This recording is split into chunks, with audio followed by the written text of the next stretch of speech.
Hello, listeners, and welcome to Youth Ventures podcast, PDX Business Spotlight.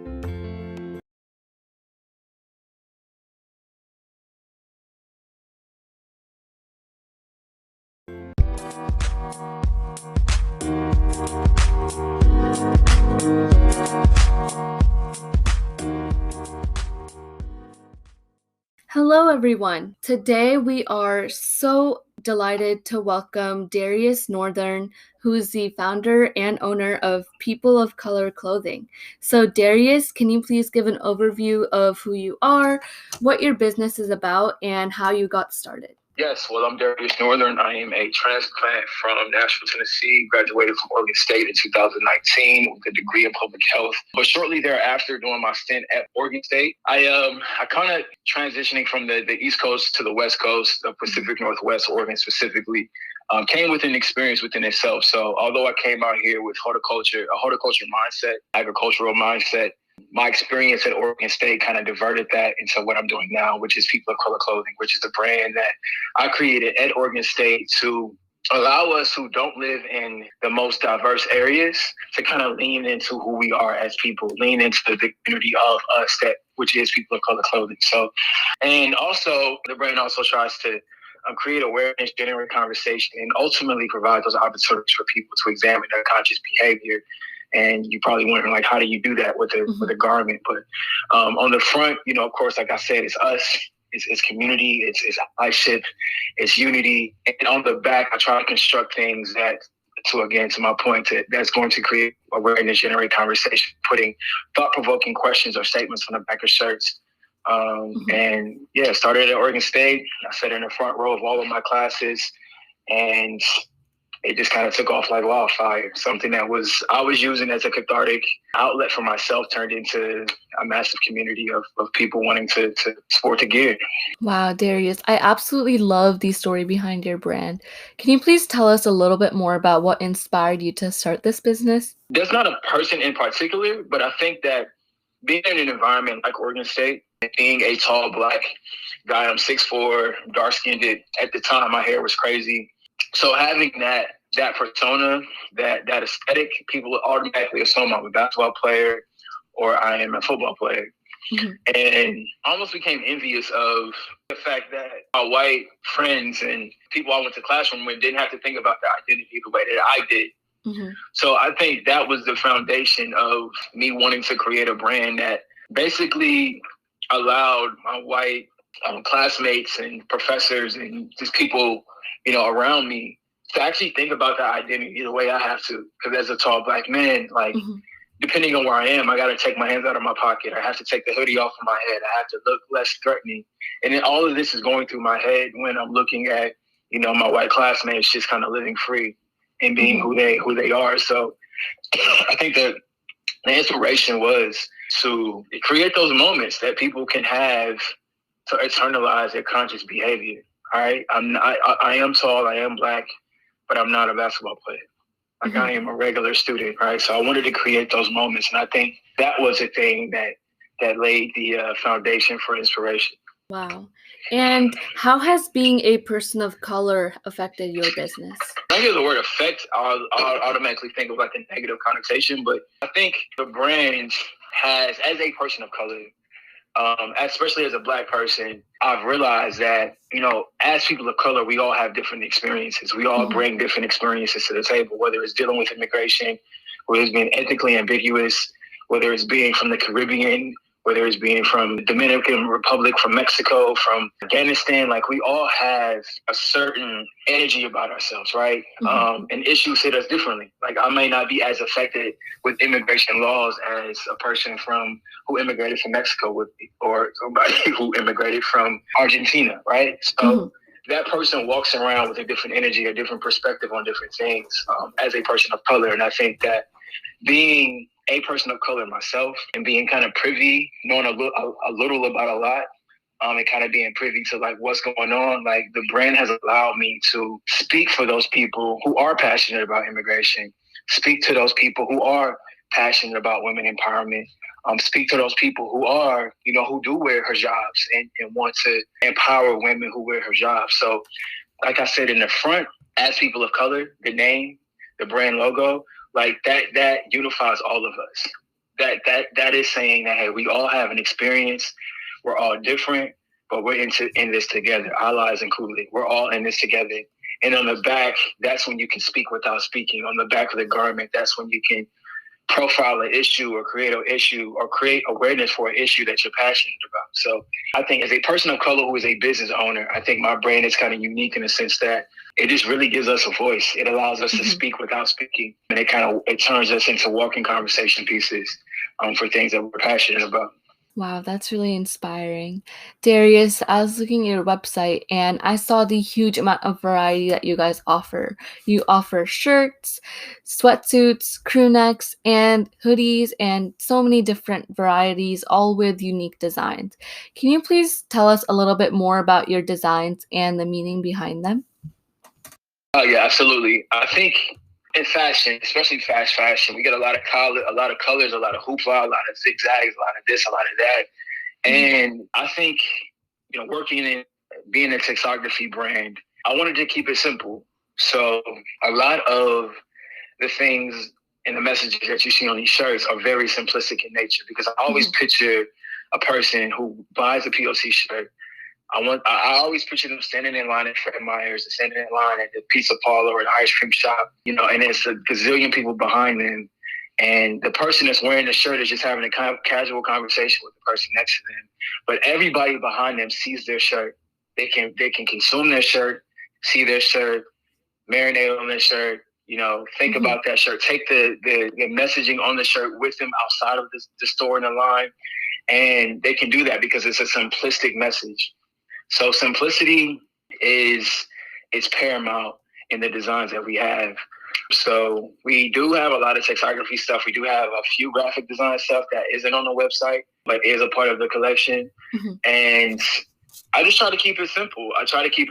And the messages that are on the back of these garments are typically inspired by having conversations with friends or just life experience or just something that somebody told me years ago that, just dawned on me.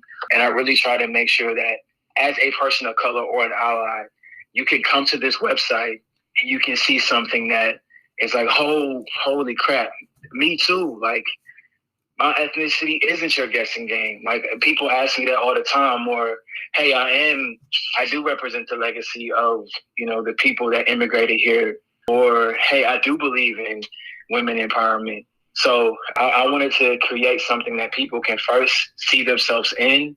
And as they display it, it's a simplistic and easy way to ingest the message that the brand illuminates. Wow. And Darius, this might be a bit of a difficult question, but what's your favorite piece of clothing that you sell? And what's the message behind that particular clothing? That is a difficult one. Like all my babies, I think it's like asking a father to choose between his children. I would say the most impactful one would have to be, I'm not going to give you my favorite, but I'm going to give you the most impactful one within the collection, and that's Immigration is Beautiful. This is a very simplistic message, but I took it a step further. I actually sold this shirt to my homegirl, Sonia, and her family was really excited about the Immigration is Beautiful, but I wanted to take it a step further. And I was like, yo, like what's your immigration story? And she said, yeah, my grandma or my grandfather, I forgot which one, came here in 1940 something, and met her at this, and I was like, holy crap! Like, he came here in 1940, and you're a descendant of his decision to come here. Like, if he did not choose to come here, you wouldn't be here. And I think that's crazy. So I think the most impactful one, and literally people have cried when I'm at trade shows and stuff, and I'm explaining the inspiration and the meaning behind that piece. Because I say Immigration is Beautiful, but right underneath it, I say to the person wearing it, it says, I represent the legacy of someone who sacrificed everything in search of a better future. And it's that line that kind of gets people choked up, because without your grandmother or your grandfather making that decision to immigrate here and sacrifice everything they've ever known, to sacrifice their culture, their language, their family, their friends, to come here to America in search of a better future, not only for themselves, but the descendants behind them, is something that cannot be forgotten. And I think that is probably, I want to say it's my favorite piece, because that one, like, even though I haven't dealt with immigration in my family, the grind and the grit to get here, be it illegal or illegally, is one that I admire. And I think that one is the most impactful, and low-key is my favorite garment. So the immigration is beautiful. That really is such a beautiful line. And Darian, I was also looking at your website and I saw that there's another unique initiative that you have. You actually have a podcast. So could you talk a little bit more about your podcast that you have? Yes. So to kind of piggyback off the people of color clothing theme, the podcast is called the Color Reimagine Podcast. I chose to call it the Color Reimagine Podcast because we need to reimagine the way we look at ourselves. And because there is nothing minor about us, although it's been kind of perceived that way. So the Color Reimagine Podcast is something that I started on accident. Me and my homeboy, Aiden Terracool, were just in my basement chilling, and I had some microphone equipment, and we was like, yo, let's just record. He had just came back from Africa, and I was like, yo, let's record and talk about it. And we did. That episode was received well, and I was like, okay, let me put a name to it, Color Reimagine Podcast. And I just started to kind of curate stories from my local area. So we did women in hijabs. We did ethnically ambiguous people. We did a podcast on immigration. We've done a podcast on the Black woman experience at a predominantly white institution. We've done a podcast on Black athletes and their impact on college sports. We've done a podcast on being biracial. We did that the first season. The second season is kind of like I'm still trying to get my footing in the second season, but we've covered topics on mental health, the temporary activism, and we also did one for the LGBTQ plus month, where my lead photographer's best friend kind of shared his coming out story. But the podcast is just a platform for people to come on and just share their stories as a person of color. And I'm excited about it. Like I haven't been as dedicated and as focused on it, but I'm definitely in the trenches with it now because I absolutely love curating stories and connecting people and, getting their story out there to the world. So it's a small podcast now, but just with some hard work, dedication, and focus is definitely going to be a nice caveat to accompany the People of Color Clothing brand. Wow, that really is such an amazing platform. And listeners, if you want to check out Darius's podcast, we will definitely be linking that in the description box of wherever you're listening. So please do go check it out. And Darius, throughout the pandemic, there have been so many negative impacts on businesses.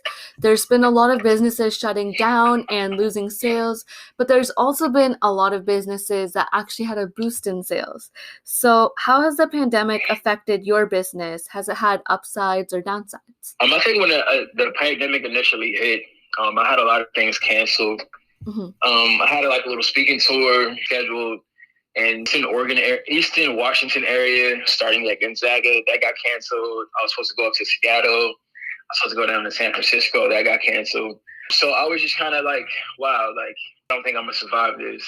I actually started applying to jobs at the post office, just thinking this wasn't going to work, while at the same time, making sure that I was putting my best foot forward from a branding and marketing standpoint with the brand, because I just figured that people were at home, people wasn't making money, or unemployment was in flux at the time, and people wasn't going to buy shirts, and I didn't know how I was going to survive because I didn't think I would be able to get unemployment as an entrepreneur. So I don't know. I kept on fighting it and not fighting it, but just continually to invest in the brand. And I don't know. I was like, you know what? I'm down to my last couple of dollars. I invested in a photo shoot, and that photo shoot ended up being on time because the unfortunate events of George Floyd happened. And it just so happened that I had made some shirts even before becoming aware to the George Floyd situation, or misfortune rather, that completely aligned with what was going on during that time. So it was cool to see the awareness uprising after the unfortunate death of George Floyd. And my brand was right on time with that. So I think in that moment, my brand had a lot of success because it just kind of is befitting of my brand. I am an awareness brand. I'm socially aware brand. So it was befitting during that time that people were, buying my gear and promoting my gear and stuff like that. So we had record highs on all fronts. Wow. And just from that, I've just been trying to continue to stay focused and invest and diversify the impact and the reach of the People of Color Clothing brand. So the pandemic has been like a roller coaster. I've had highs, I've had lows, I've had just straight lines, and it's just continue to invest in the brand every day. Wow, it's really amazing how you were still able to push through the struggles despite all the chaos during the beginning of the pandemic. And my other question for you is, how can people support your business during this time? Simply just go to the People of Color Clothing website. We have anywhere between 30 to 40 pieces within our collection to choose from, and it's growing every single week. And yeah, just tap in with the brand. All I need is maybe 10 minutes of your time on my website, and I guarantee you're going to find something that you connect with. If you don't connect there, connect with us through the Color Reimagined podcast platform or even on our Instagram. So I'm continually trying to diversify our reach and tap into different areas of life. Just visit the website and you'll see. Just visit the website, read, and see that this is more than just selling shirts. I'm really trying to progress towards a level of equity so I can be out of business in 10 to 15 years. So that's the goal. And also, Darius, are there any special projects or any social media that you would like to plug? PeopleOfColorClothing.com. It's People of Color Clothing everywhere. So People of Color Clothing on Pinterest, Instagram. It's POCC Clothing on Twitter. People of Color Clothing on Facebook. Of course, peopleofcolorclothing.com. Color Reimagined podcast on Spotify and iTunes. And yeah, you can just Google People of Color, and we should come up right on Google, and you should be able to tap in from there. That sounds wonderful. So listeners, definitely go check out all these amazing social medias that Darius just mentioned and his website. We will be linking everything he just mentioned in the description box of where you're listening. And we'll also add the podcast so you can directly go and listen to the podcast as well. Darius, did you have any last words that you wanted to say? No, thank you for having me, and sorry for coughing earlier during one of your questions. I was actually eating some chocolate-covered raisins, and I was low-key choking. But we persevered through that. So, yeah, sorry about coughing. That's fine. Thank you so much, Darius. It was an honor to talk to you. And that's it from PDX Business Spotlight, and please join us in the next episode.